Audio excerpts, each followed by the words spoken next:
na mnaendelea kuteka watu mpaka dakika hii. Mmehamia kwa madaktari sasa hivi. Sababu ya video hili zile kuvuja zile za mamili kwa mamonchwari huko. Mmeamua sasa hivi kuteka wasimamizi wa monchwari sasa.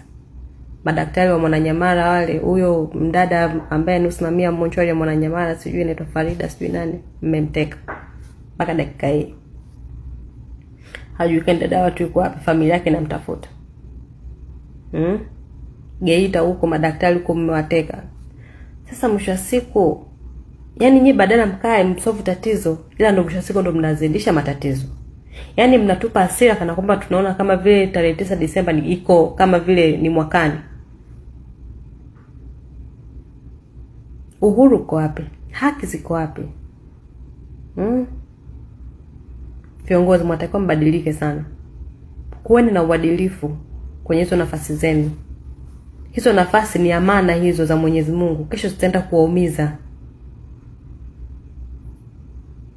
Msijione kama vile ndo mmefika hapo. Hamjafika, bado mna safari ndefu sana. Hizo ni amana, kesho zitaenda kuwaumiza. Mnatakiwa muwe na uadilifu, mnatakiwa muwe na hekima. Mnatakiwa mtoe haki kwa watu na sio kuwaumiza watu. Mtaumiza wangapi?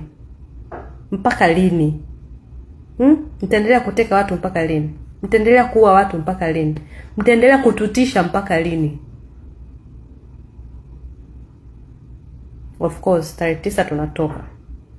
9 Disemba ni siku ya uhuru wa Mtanzania.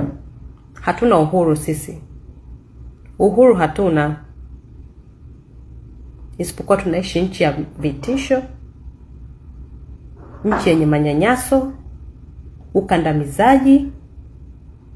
Haki imepotea kabisa. Tunatoka kutafuta uhuru wetu kwa mara ya pili.